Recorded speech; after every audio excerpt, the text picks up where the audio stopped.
Now, if you've played Commander for any amount of time, you've likely heard the phrase that your deck should work without your commander. Now, recently I've come across a lot of channels who are all sort of doing that same MS Paint, PowerPoint presentation, video essay type of thing. You probably know exactly what I'm talking about.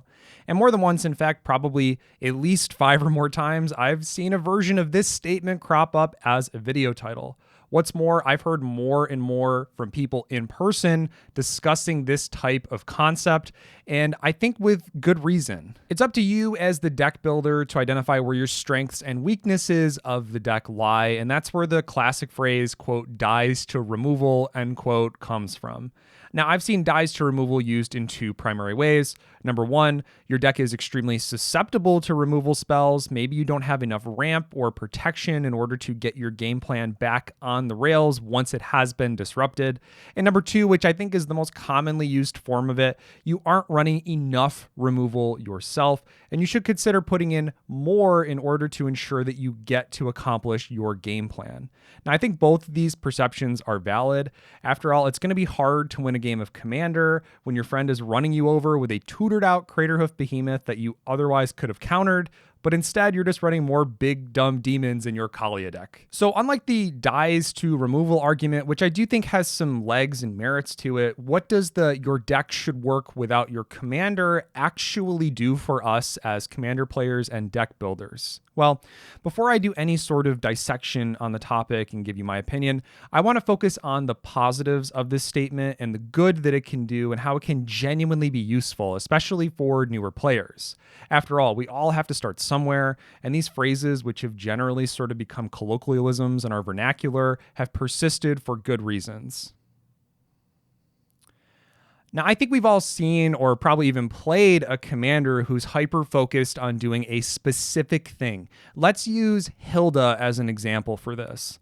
Now, Hilda loves to tap your things down and then generate value from that, and at a modestly costed 4 mana, getting her out seems pretty easy to achieve with relatively low risk. My friend likely isn't holding up a counterspell for my turn 3 commander after all, just as an example. But what ends up happening, especially with the reinforced loop that is EDH Rec, is a vast majority of the recommended cards, and by proxy, the cards in your deck are, you guessed it, also hyper-focused on tapping cards down.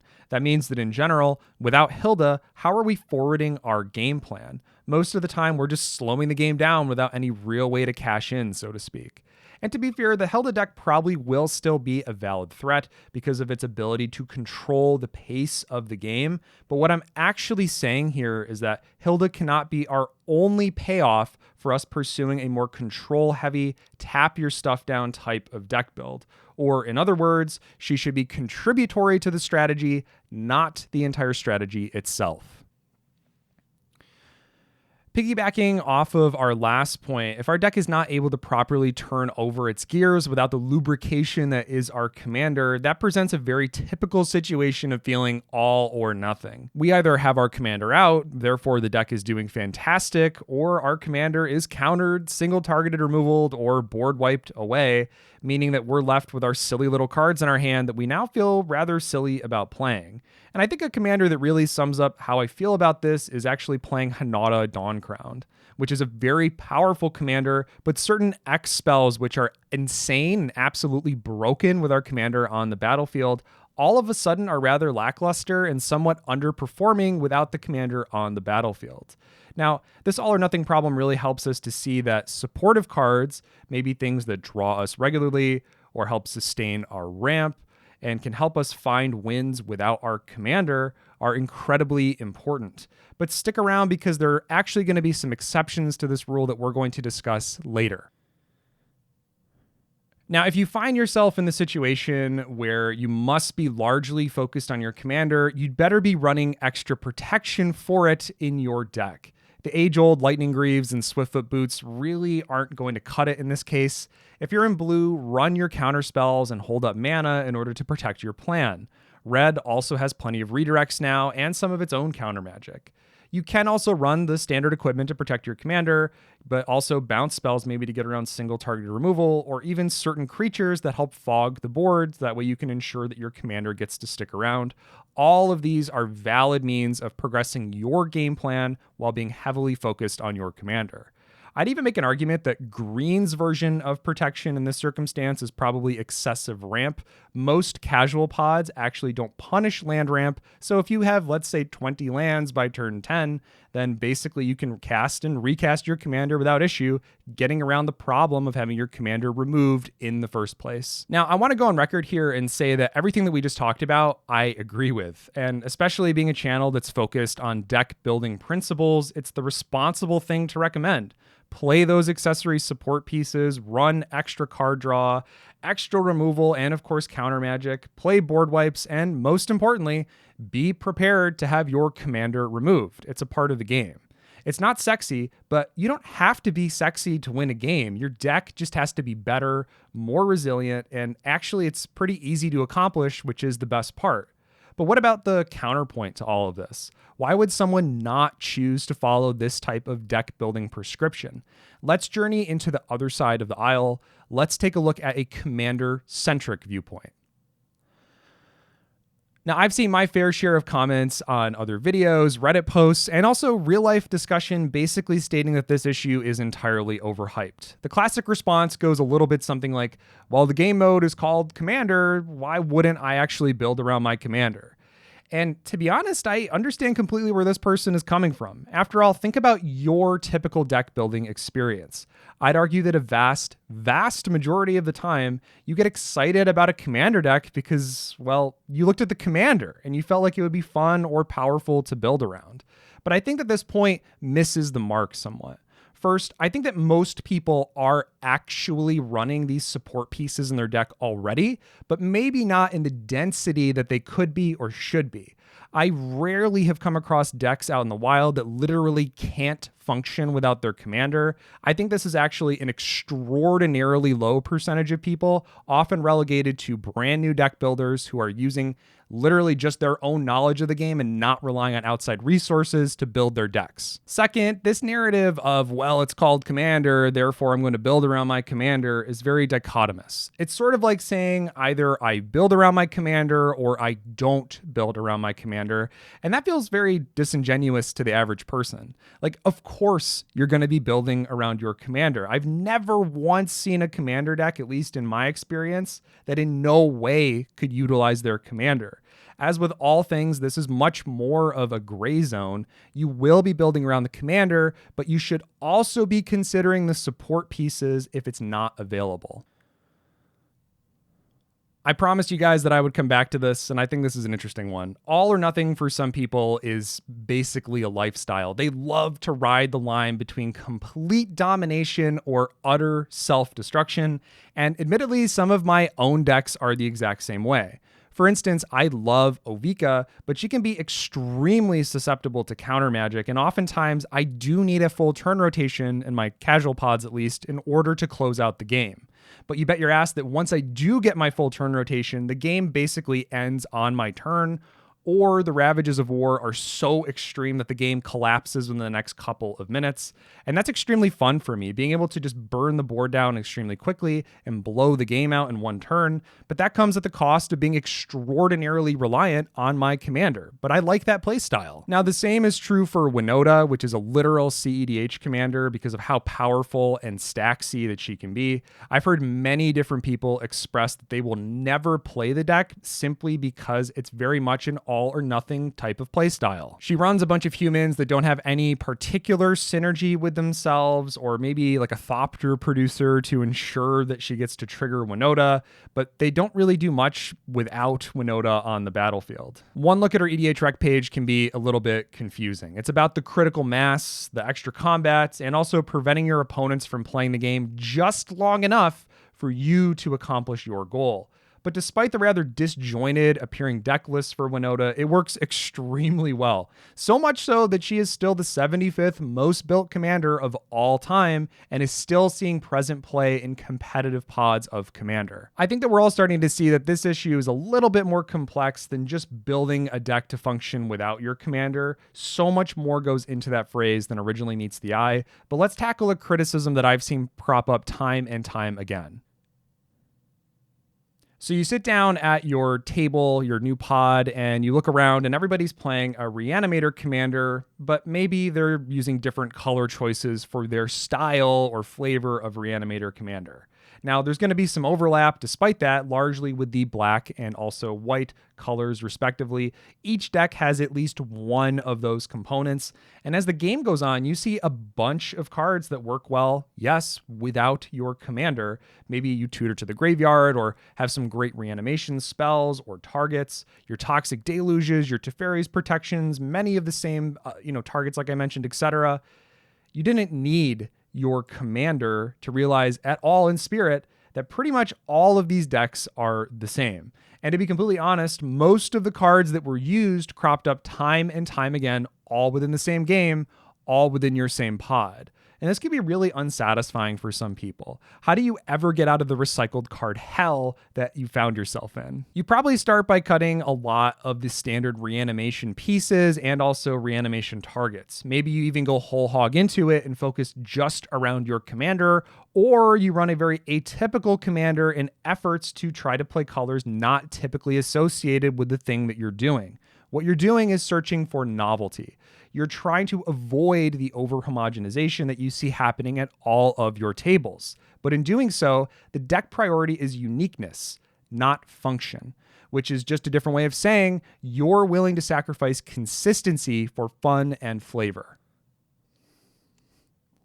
Now, I'm not trying to say that these other channels or posters are trying to attack your fun with the game. Quite to the contrary, every single one of these MS Paint or PowerPoint presentation style channels are doing so in order to promote good deck building ethics. They're trying to save you the headache of having a bad play experience. And I also want you to have a good play experience. But I can also see how this prescriptive style of deck building and presentation can be troubling for some people to deal with. I mean, after all, there's a lot of people who just want to build the janky commander-centric deck or build off-meta colors because that allows you to do the thing in alternative color combinations. It can also be a bit disarming for people who are simply inspired to build a deck because they like the commander's playstyle because of the commander, not because of what's in the 99. In fact, they would care less about consistency includes and are okay with an inconsistent play experience because, that's the type of game that they're trying to have. For example, I love big chonkers, and you know exactly what I'm talking about. Those spells that you basically only ever see cast in a game of Commander because it's 7, 10, maybe 13 or more CMC, and that to me is a lot of the magic of this format. Being able to do crazy things without being contained in a small box. I get it. I understand the perspective. Now, this is recently what inspired me to build Marvo, which is the recent commander from Murders of Karlov Manor that brought back Clash in kind of a big way. And Clash is a cool mechanic. I love the callback to it. And yeah, the extra Clash spells that exist in the deck are actually pretty bad by themselves. But you know what? I really don't care. And that's because the commander still wins probably 50% or more of games despite having these janky includes and a lot of suboptimal heavy hitters, which you can see my deck list down below, or you can click on my other video and watch it. Could I win 60%, 70% or 80% of my games with a really mean deck build like this? Sure, but I don't want that consistency is what I'm saying. I want to play my big, dumb commander and cast big, dumb spells, and it's the format for it. And I'd probably be having less fun if I don't allow myself to have that type of freedom with my deck building. So what is my perspective on this matter? And I think that you can already see I want people to have more better games of Commander, and that's literally the mission statement for my channel. Even if I cover a really powerful commander like Niv Mizzet Perun, I ensure I advocate for a lower power list in a addition to the more powerful one, and a proper rules zero discussion so the table knows what they're getting in for. But this also means that I can never achieve a one-size-fits-all deck list. You either want to put in the infinite combos for Niv Mizzet or you don't. Even if you're impartial to the idea, your omission or inclusion of those cards says a lot to the other players at the table who have to play against you and against that commander. And I think that this issue is largely the same. So far, I think that every Salubrious Snail style video and those that are trying to copy him are actually having a net positive impact on the community. They're tailoring their videos to the majority of players, and they're making responsible claims to assist with your deck building. Now, I'm merely adding to the conversation. You don't always have to ensure that your deck is fully operational without your commander. Sometimes it's fun to go all or nothing. Sometimes you don't want to think too much at the table. Play that Voltron commander. Who cares that those same auras and equipment do little to nothing without your commander? You're not here to impress anyone. You're here to have fun and hit people for 21. I guess what I'm trying to say is you don't need that same prescriptive style of deck building for every single deck. Be willing to run Hellbent and tailor your deck to your preferences, which is also known as how you enjoy playing the game. My other friend is sort of famous for saying something along the lines of, every deck shouldn't have the same 20 to 30 cards. And no, he's not talking about basic lands. You know, he's talking about the mana crypts and mana vaults of the world. It's boring, quite frankly, just to include the same cards over and over. And if we were only ever focused on consistency, well, quite frankly, we probably would be including the same 20 or 30 cards. And for a lot of decks, especially with the reinforced loop of EDH Rec, that's what happens. We get the same feeling decks over and over again because of that type of sentiment. Now, I'm going to continue to make decks for both sides of the aisle, of course, and I'm going to be transparent about my goals with the decks as I produce them, and I think you should do the same. If you want to have a higher power deck, you largely probably do have to have a lot of the consistency includes and mostly allow it to function without your commander, but as we've seen, even that has its faults. If your commander's strong enough, like Winota, for instance, and you play enough games, I would honestly expect you to win more than 25% in your pods. But we're not talking about Winota only here. We're talking about all deck lists for all players. There will always be exceptions to this rule, and I don't think it's really helpful for us to hyperfixate on them. What's more, for every single time somebody gives an example of why you should be playing a deck that can work without your commander, quote unquote, I can literally reference a deck time and time and time again that works exclusively with the commander and has an overall high win percentage. It's just not helpful just to go tit for tat over and over again. It's more about expanding the conversation that you don't have to be building your deck the same way with the similar cards time and time again. Now, if you want to have a commander deck with more janky cards, atypical commander-centric decks, or just feel that over-optimizing your commander deck will lead to you, the deck builder, feeling unsatisfied, then here's your permission just to leave all of that other stuff out. You shouldn't feel pressured ever to auto-include certain cards because it's simply the expectation. If it fits your vision of the deck and the play experience that you are trying to accomplish and have with your group, then you've already succeeded in your deck building. Video was actually a lot of fun for me to write and record, and I'd love to hear your thoughts in the comments down below. This is meant to be a conversation piece. All of those MS Paint style creators and videos that have come up recently are extremely interesting, and I wouldn't have been thinking about this topic without them.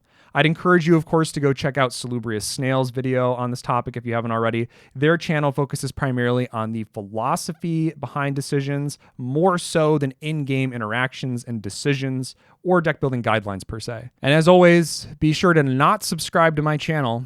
That's right, don't do it. Move your hand away from the button. Stop. Don't subscribe. I'm going to